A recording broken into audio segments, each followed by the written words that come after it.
Hello ladies and gentlemen, Sonic Yoda from SEGADriven here with our first piece of Sage 2014 Act 2 coverage. Yes, the Sonic Amateur Games Expo has returned for the second time this year, so it's time to start downloading demos and see what the Sonic fangaming community has been up to. First up on our list is Sonic the Hedgehog 3D.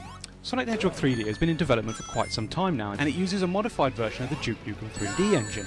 Gameplay is very standard platforming affair, which means you jump around a colourful map, destroy enemies, collect rings and other power-ups.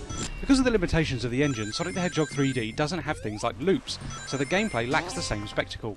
Sonic is also a lot slower to control than his usual 3D outings, but this makes the platforming much easier to perform.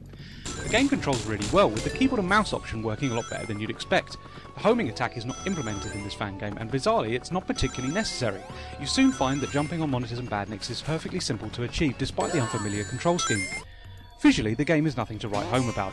The developer has done a great job of making the environments look like Sonic ones, but thanks to the limitations of the engine they look a bit PS1.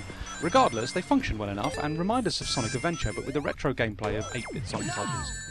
The real wow factor comes with the scale of the stages. Sonic the Hedgehog 3D features some enormous environments, and there's generally a lot of hidden areas to explore. Exploration is actually pretty key to Sonic the Hedgehog 3D's design, with a lot of the levels requiring you to find a set of switches to open a door to allow you to proceed. It's not exactly the most original gameplay, but it works well considering the game's focus on exploration. Some of the vistas are actually wonderful to behold and really help drive the game's focus on exploration in its big stages. The only downside to this is that the game does have areas that feel like they don't need to be there. This section in particular went on for far too long, and there was nothing really here but boost pads and rings to worry about. All in all, Sonic the Hedgehog 3D is a damn fine effort for a 3D fan game.